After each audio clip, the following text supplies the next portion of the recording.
Do you love to cosplay? What about making props? What about attaining to your favorite anime con that's out there? Well, have you also watched My Dress Up Darling from back in 2022? If all those questions says yes, then what I'm about to talk about with My Dress Up Darling Season 2 is going to blow you away. And I'm going to talk about it because this show has more or less concluded, and it's another back-to-back of an anime that has officially wrapped up this past week since we're getting a lot of shows ending, and I figured to talk about it right here, right now. So once again, My Dress Up Darling Season 2 is a brand new anime to come out of this year, and it's the follow-up to 2022's anime of the same name, which at the time when this came out, this was Cloverworks' biggest comeback anime to come out of that year. Because obviously for many who have grown up watching anime back in 2021, that year was infamously known as like the dark ages from Cloverworks at this point. I've even mentioned it when talking about my best, the worst, and the trashiest animes come out of 2021. Because again, Cloverworks before they got this pretty big image, they're known for some pretty big anime shows that I'm seeing here, right now. There was a point in time where Cloverworks was in a pretty dark place before My Dress Up Darling even came out, and that was three infamous shows that really ruined their image from Horror Mia, which many have touted to this day as like the worst manga to anime adaptation ever, until they were able to revitalize this franchise with a little show called Horror Mia Peace, which I think is a considerable, respectable attempt in revitalizing the show and actually winning the good graces back to people that hated the Horror Mia franchise at the time. To the infamous Wandering Priority, which, granted, at the time, I still considered as a pretty mid-ass show, and not only that, it has one of the worst endings to come out of the past 5 years still to this day with the infamous Wonder Egg Party special. And of course, what really sealed the deal and what made people absolutely think that Cloverworks was at the tail end of losing their reputation was the infamous Promised Neverland Season 2.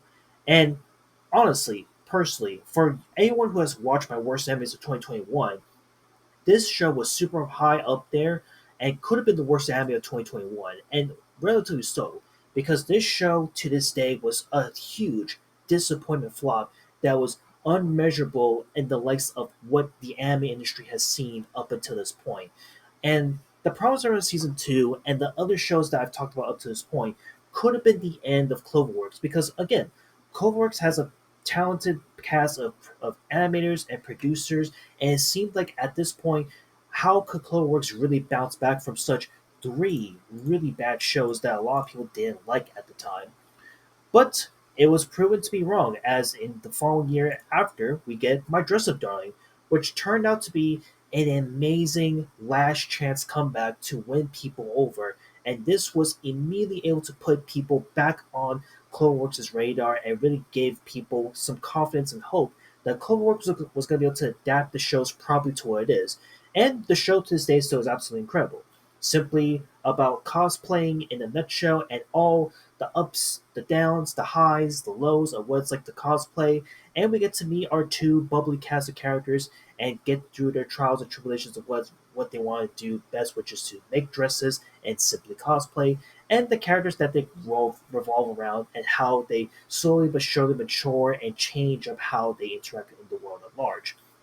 So, given my impressiveness with My Dress Up Darling from 2022, it would be a matter of time till we get a second season. After all, after this show here concluded, it was pretty much announced super early afterwards that a second season was in the works, that it was in the making, and it was announced pretty immediately after the show concluded. So it wouldn't be long until we will finally get a follow up with My Dress Up Darling Season 2, which I gotta say, man, My Dress Up Darling Season 2, it feels like it's been forever since we got to remember what happened in the first season of the show. But I can confidently say that after watching all 12 episodes of the show, I think the show is still really good. It's still showcasing what makes the show unique and special when it came out back in 2022 to this day. And in my personal opinion, this really is now finally diving to a lot of the character dynamics between our two main characters being Marin and Wakana or Gojo-kun. And both of these characters get the massive spotlight treatment that they rightfully deserve, which obviously we've seen them flourish in the first season, but in the second season, we're seeing them a lot more in a more personal, more closer manner than ever before.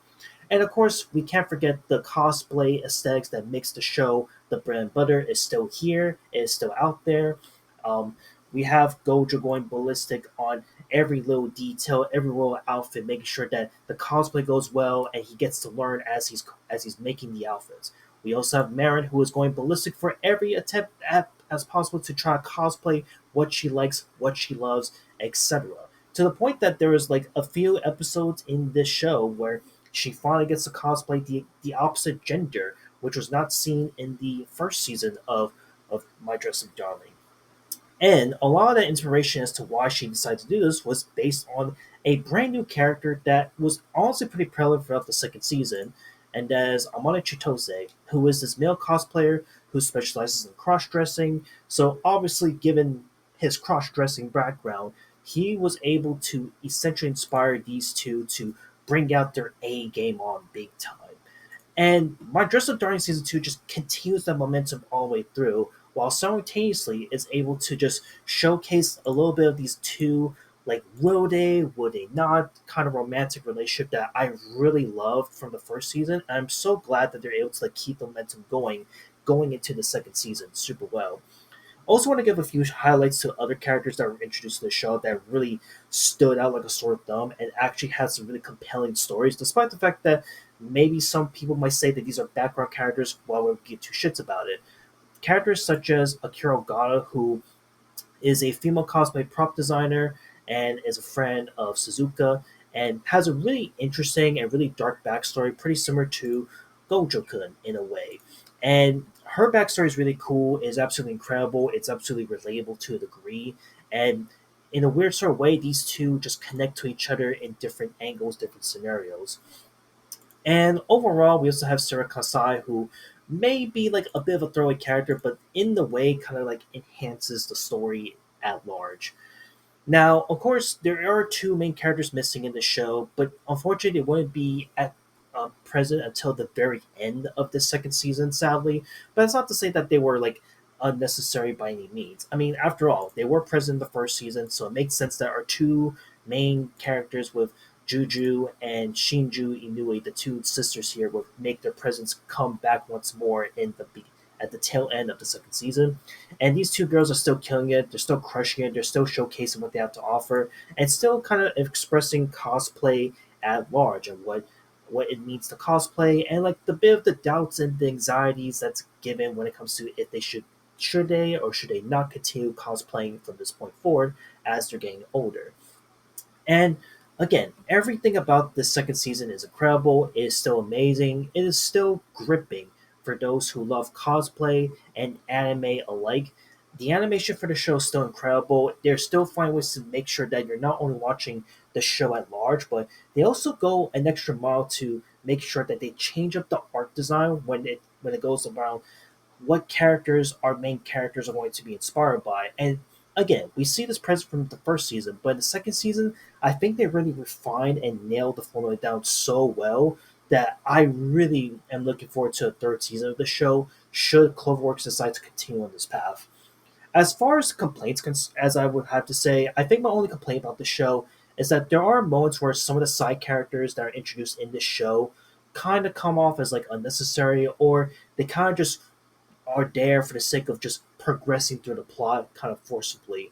Also, I will honestly say that in the second season, I am a little bit disappointed that we didn't get more info into Wakana Gojokun's backstory as to why he fell on the wayside, why he felt so not confident in making dresses and being able to do what he loved in the first place. Because it was pretty alluded to pretty early on why he felt that way, which is why he was super isolated, really lonely, didn't want to associate with any friends from the first season. But in the second season, I will also comment, we get to see an amazing character development with Gojo-kun, and it's so good that his character development is really felt. Same with Marin's character. Marin went from like this bubbly, go-lucky character to someone that really cares for Gojo and is doing everything she can to make sure that everything she does is perfect, but also making sure she has the love and the passion put into cosplaying. And it's really felt with every single episode of the show. But again, overall, I came into this second season really impressed, really loving it. Once again, Cloverworks is absolutely crushing it as always, and is a show that I would 100% recommend if you love the first season of My Dress Up Darling. But of course, if you haven't watched the first season, check it out right here, right now, because this second season is incredible. And I think the show is just still consistently going really strong to this day, which is why I'm feeling a like I feel like a light 8 to maybe a decent 8 on this thing. It's really good, really amazing. Definitely a great follow up to the second season and just showcasing what Cloverworks has to offer from this point forward. But yeah, just want to talk about this a little bit. That's it. I'll see you on the next one. Later.